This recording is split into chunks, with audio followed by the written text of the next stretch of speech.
বিয়ের প্রস্তাব নিয়ে সে কি ফিরেছে? আপনি এত উত্তেজিত হবেন না, অল্প কিছুক্ষণের মধ্যেই ফিরে আসবে।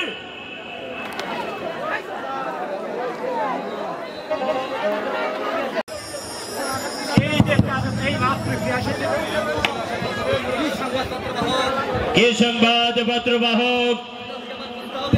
ওই দেবী জয়নাব কি আমার প্রস্তাবে রাজি হয়েছে?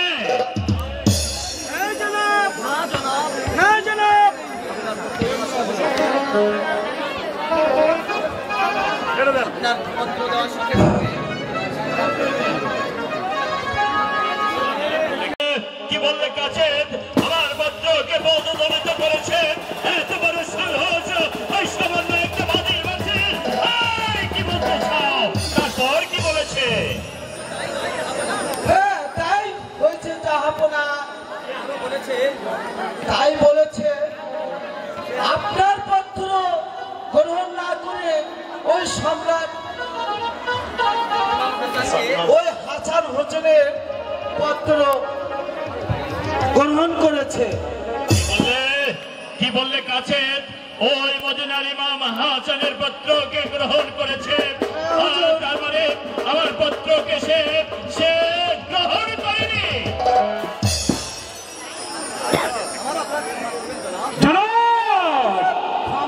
আমি আর ধারে রাখতে পারছি না, আমাকে একটি বারের জন্য আদেশ দিন। আমি হুলকার বেগে ছুটে যাবো সেই আব্দুল জব্বারের বাড়ি গিয়ে আপনার রূপবতী জয়নাবকে আমি আজ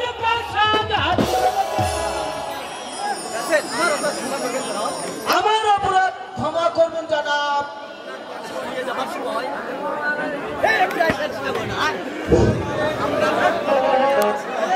আপনার পত্র নিয়ে যাওয়ার সময় ওই পথে ইমাম হাসান পত্র আমি পেয়েছি, সেই পত্রকে গ্রহণ করে স্বামী বলে তাকে কবুল করেছে। আমি আর শুনতে চাই না, কি বলে ওই ইমাম হাসানকে স্বাধীন করেছেন? আর তারপর কি হয়েছে খুলে বলো। আমাকে ক্ষমা করুন হুজুর। ক্ষমা? তুমি জানো এই সম্রাট এজিদের কাছে যে ব্যর্থ হয়ে ফিরে আসেন তার ক্ষমা একমাত্র এই পৃথিবীর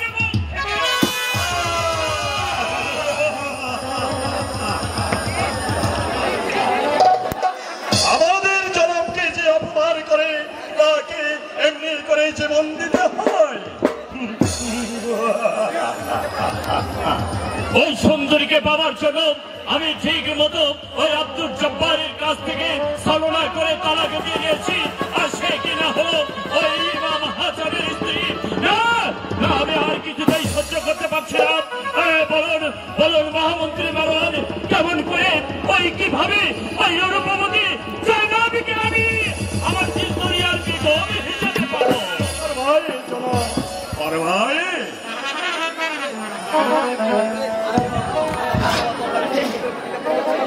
আমি আপনার তরবারি ধরে স্পর্শ করে ভর্তি করে বলছি, আপনার আদেশের পরে যদি একে একে এবং মঞ্চ সবাইকে শেষ করে দিতে হয় তবু আমি চাইব, তবু যে আপনার আদর্শিত সঙ্গীতাই এইভাবে আপনার আমি তার আনবো তুমি আমার চিরাপতি ওয়ালিদ ইয়া।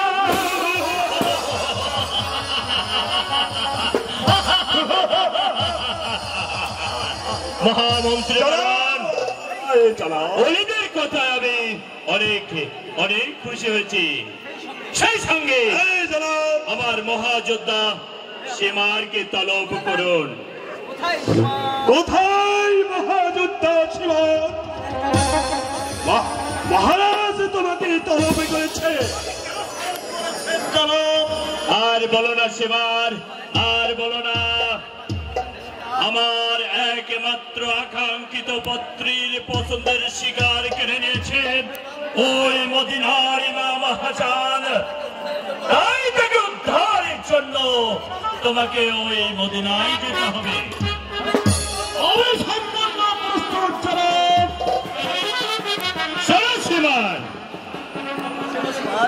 শোনো সীমান, তুমি ওই মদিনার সীমান্তে ছাউনি ফেলে মোহাম্মদী সৈন্যদের সঙ্গে অকারণে পায়ে পা দিয়ে ঝগড়া বেঁধে যুদ্ধ ঘোষণা করবে, কিন্তু তোমার একটি মাত্র লক্ষ্য থাকবে, সে হচ্ছে ওই জয়।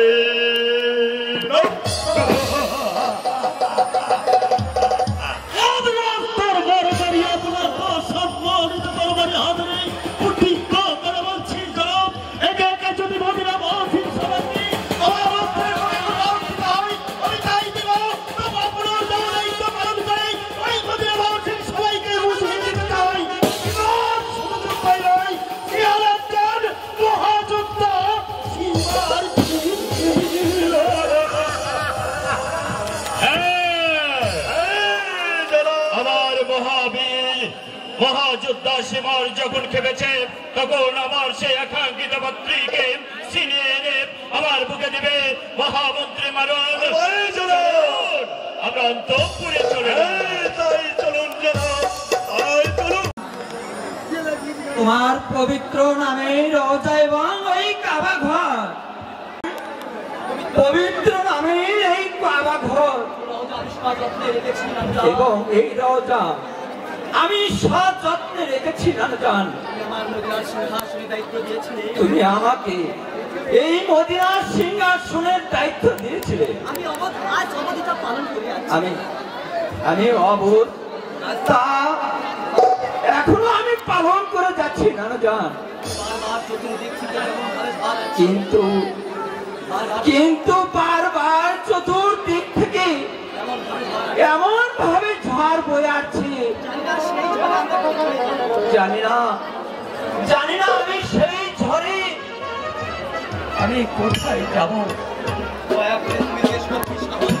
দয়া করে তুমি আমাকে শক্তি সাহস জুটিয়ে দাও নানুজান, শক্তি সাহস জুটিয়ে দাও। আমি সেই শক্তির বলে আমি শত শত সৈন্যদেরকে আমি পরাস্ত করেছি নানুজান,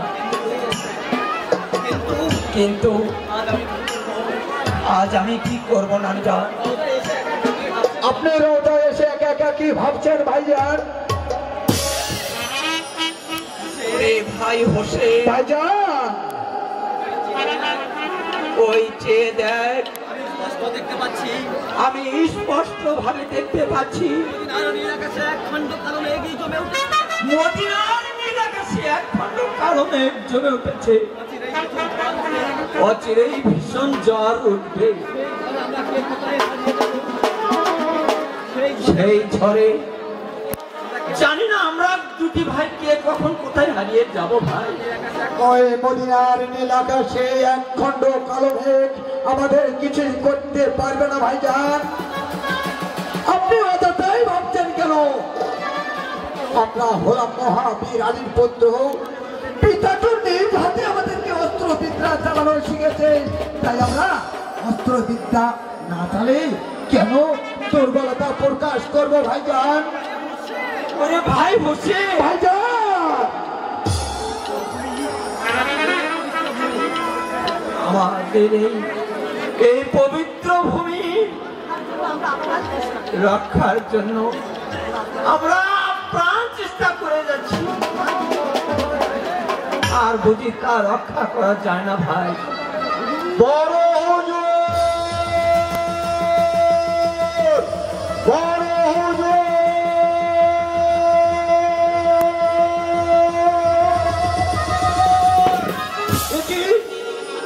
কি হয়েছে ওর?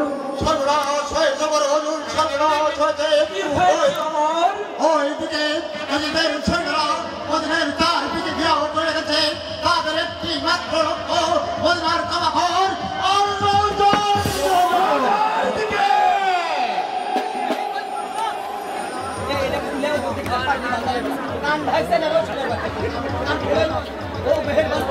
ও মেহেরবান খোদা, তুমি বলে দাও খোদা, এখন আমি কি করব?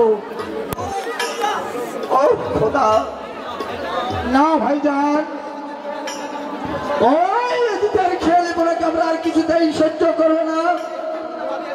এতে জিতের পিতা মাবিয়াকে আমার নানুজান দামেশকে রাজ্য দান করেছিল আর বলেছিল মাবিয়া মৃত্যুর পর হোসেন হবে দামেশকের খলিফা। আর সেই কিনা ছলনায় যুদ্ধ করতে চায়, তা কিছুতেই আমরা সহ্য করবো না ভাইজান। ভাইজান আর কোনো কিন্তু নয় ভাই, আমাদের এই পবিত্র ভূমি রক্ষা করতে ওই মহান আল্লাহ তাআলাই আছে। তুমি তুমি আমাকে আদেশ দিন ভাইজান, নানুদানের তরবারি নিয়ে আমি এদিক সৈন্যদের রক্তে রঞ্জিত করে বুঝে দিব যে হোটেলের দম্পিত তরবারির সামনে দাঁড়ানোর মতো ত্যাগ কত ভয়ঙ্কর, কত কঠিন। লা ইলাহা ইল্লাল্লাহু মুহাম্মাদুর রাসূলুল্লাহ, মুহাম্মাদুর রাসূলুল্লাহ।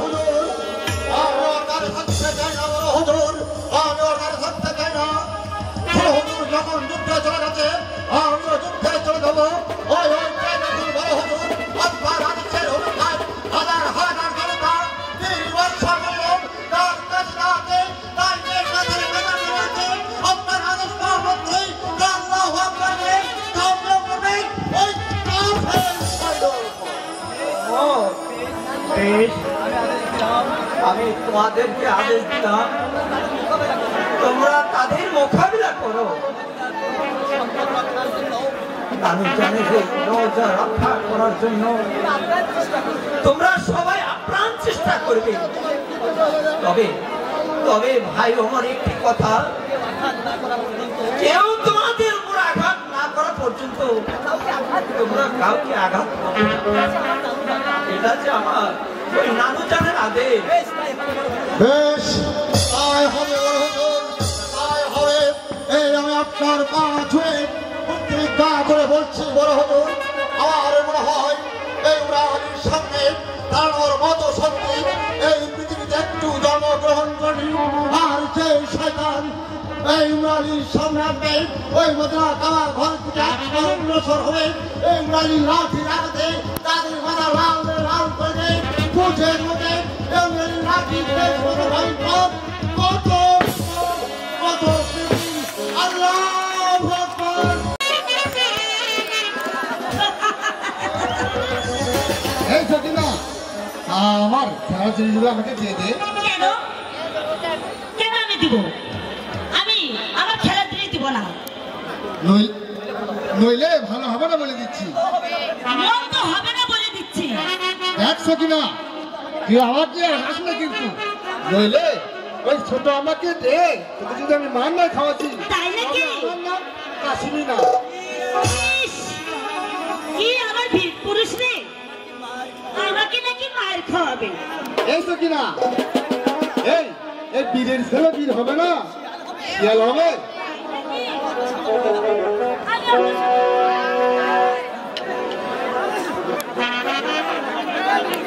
হ্যালো হ্যালো,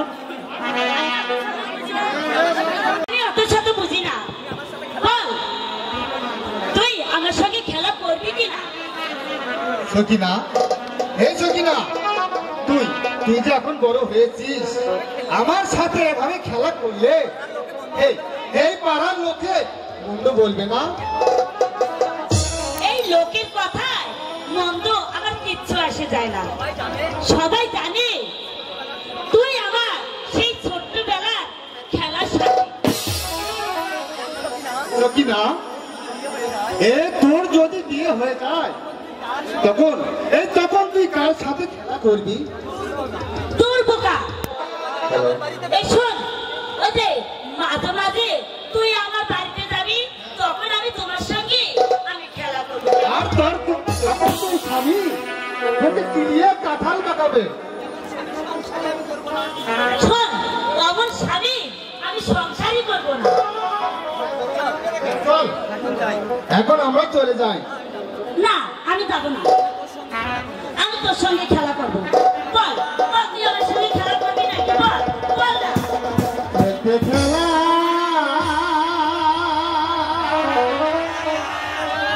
সাজিয়ে দিলে গো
সকিনা, তুই আমার সামনে বউ সাজে সাজতে দেখি, তোকে বউ সাজে কেমন দেখায়?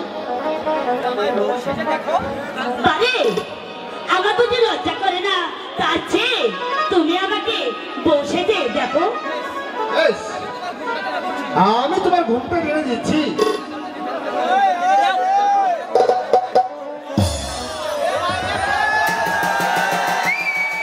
সত্যি সত্যি সকিনা, এ বধূ সাজলে তোকে এত সুন্দর দেখায়। আমার মনে হচ্ছে তোর মতো সুন্দরী এই গোপাল গ্রামে একজনও নাই।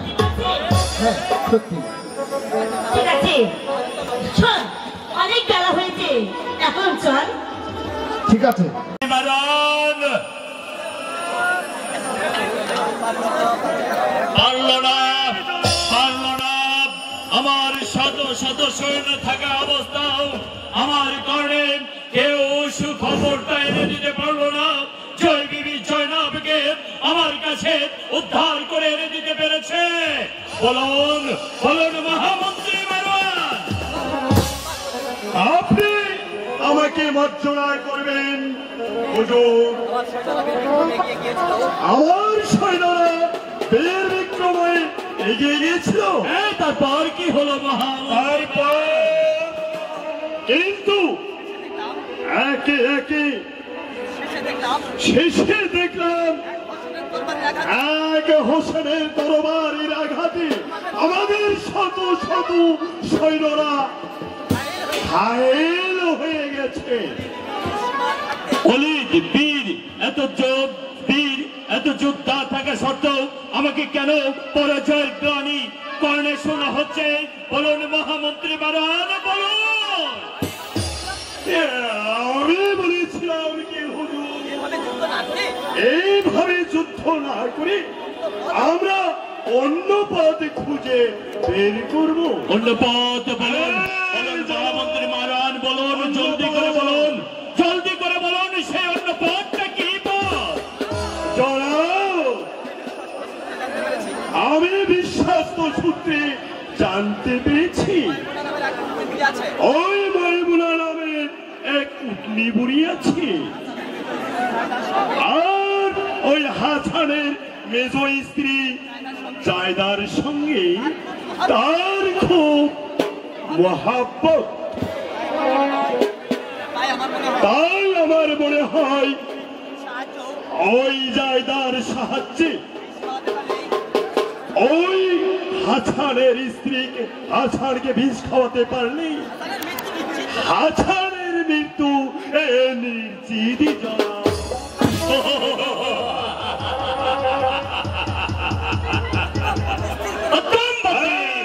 স্থির করেছেন মহামন্ত্রী মারওয়ান। আপনার বাবার মুখে আমি শুনেছি আমাদের প্রিয় নবী হযরতে মুহাম্মদ সাল্লাল্লাহু আলাইহি ওয়াসাল্লাম বলেছেন, আমার ইমাম হাসান হোসেনের মৃত্যু হবে শহরে এবং শহরে। তাই শহর পাঠিয়ে দিলে হাসানের মৃত্যু অনিবার্য। সাবাস সাবাস মহামন্ত্রী মারান, সাবাস। তাহলে আর বিলম্ব না করে এই মাত্র অলিদকে দেখে ওই জহর পাঠিয়ে দেবার ব্যবস্থা করো। তাই চলুন জনাব, আপনার বিচার প্রয়োজন আছে।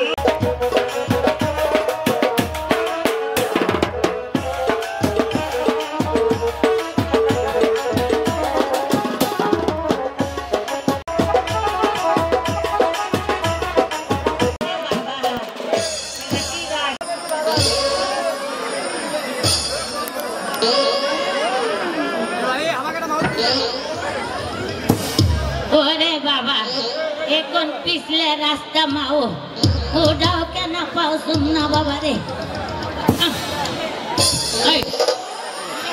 শোনেন, আমি একটি কথা শোনা, যারা বেশি স্যাফর করবা না, তা করে বাকি গুলারে বন্ধ দিয়ে একেবারে জাত করবো কয়া দিলাম কিন্তু আমার বেশি জ্বালাইলে বাপরে একে আমি তো এই বুড়ি সেই বুড়ি নয় আমার কলে 100 বছর পার হইয়া গেছে বোঝো নাই আমার নামও জানান রাখবো আমার নামটা কি জানো আমার নামও হইল সেই ময়মুনা বুড়ি যার কাছে নাগিনা তার এক নাল সুতা ময়মুনাদি ময়মুনাদি আরে ময়মুনাদি আরে কোন আবার বাড়া এসে বাড়িতে মনে আছো নাকি? বৌদি পিছনে আসে কিবা ভক্তির মতন দেখাচ্ছে রে বাবা বাসাজন এত ডাহাডাহি করছেন কেন এলা কৌদিহি হুনি আমাকে তুমি চিনবে না আমি যে তোমার খুব কাছের লোক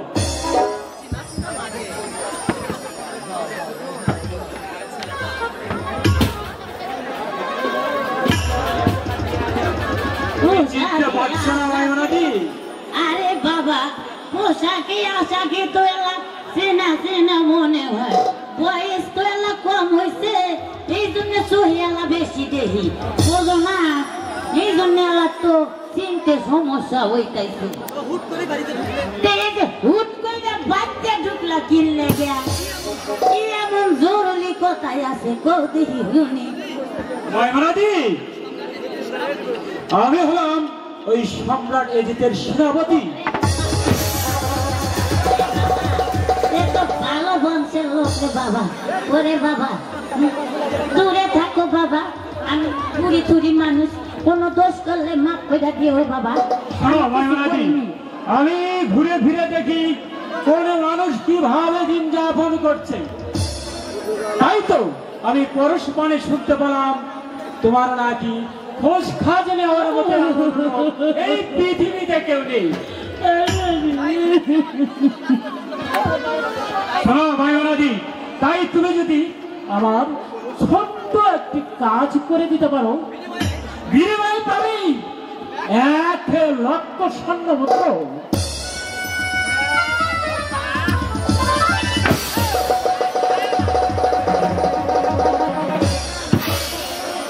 হলো ময়মুনাদি কি আছে না এই যে চেংড়ি টাকা বুড়ি হয়েছি বাবা এই সিগারেট পড়িস না রে আবার আমার টিয়া পয়সা নেই কেনা পাবো না এই যে চেংড়ি থেকে বুড়ি হয়েছি বাবা এত কিছু তো দেখি নাই তাই একটু মাথা ঘুরে গেছে বুঝছো তাই কাজটা কি বাবা এলা কত বুড়ি ময়মুনাদি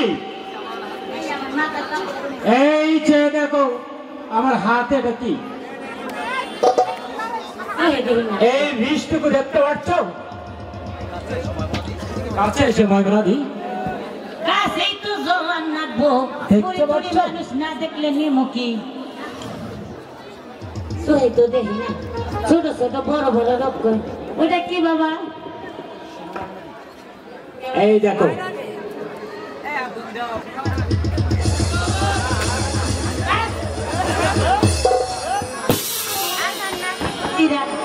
জুত করেও থাকতে কেন ময়মুনাদি কাছে এসো খুব গোপন কথা এই যে আমার হাতে যে বীজ দেখতে পাচ্ছ এটা ওই ইমাম হাসানকে খাইয়ে দিতে হবে।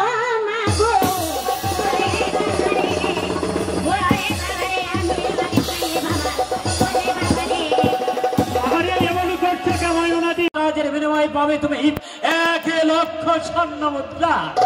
এ বাবা শেষবারের মতো ভেবে দেখো ময়মুনাদি, স্বর্ণ কাজের বিনিময়ে পাবে তুমি 1 লক্ষ স্বর্ণ মুদ্রা। আর কাজ শেষে আরো অনেকে পাবে। 1 লক্ষ টাকা আবার কাজ শেষ করবার পাইলে আবার কিছু দিব। বয়স তো বেশি হয়নি, 100 পার হয়েছে। এই বয়সে যদি 100 মুদ্রা স্বর্ণ পাই আর যদি সাথে কিছু পুরস্কার পাই তাহলে তো বাকি জীবন বিদায় আমার আর কষ্ট করতে হইব কোথায় রাজি হই তাতে কি কব আমার মত দিছে আচ্ছা হলো সেনাপতি মশাই আসানের যে স্ত্রীটা আছে না আরে বাবার নাম জানো তার কি আরে বিবি জায়দা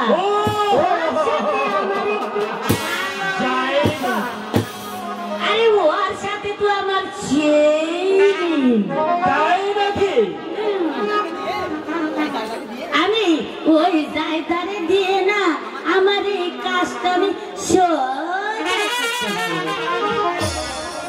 তোমার মাথায় এত বুদ্ধি পাই নাকি? এই নাও তোমার সেই জিনিস। কালি হাতে কিন্তু এই তো আরে এই যে তোমার বক্সিস নাও। শোনো মাইমনাদি,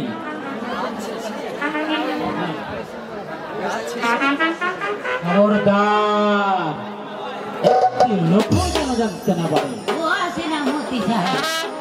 আর কাজ শেষে আরো অনেক কিছু পাবে। আরে এইসব কথা কি আনা গুনা কইরা মানুষের বলান যায় নাকি? একটা মানুষ তো দূরের কথা এটা পিঁপড়ে জানে বোঝো না তো। আরে আবার শেষে আইসা আমারে ফাঁকি দিবা না তো? আরে না না, ফাঁকি দেওয়ার মতো মানুষ আমি না। ভালো বংশ ভালো আমাদের জনাব তোমার কথা শুনলেই সে নিজ হাতে তোমাকে পুরস্কার দিবে। আর শোনো মাইবানাদি, আমি চলে যাওয়ার পূর্বে তোমাকে একটি কথা বলে যাচ্ছি, এই কাজটি তুমি ভালোভাবে করবে। আর তুমি যদি তা ভালোভাবে করতে পারো তাহলে তুমি পাবে 1 লক্ষ স্বর্ণপত্র। আর তারই সাথেই আমার হবে অনেক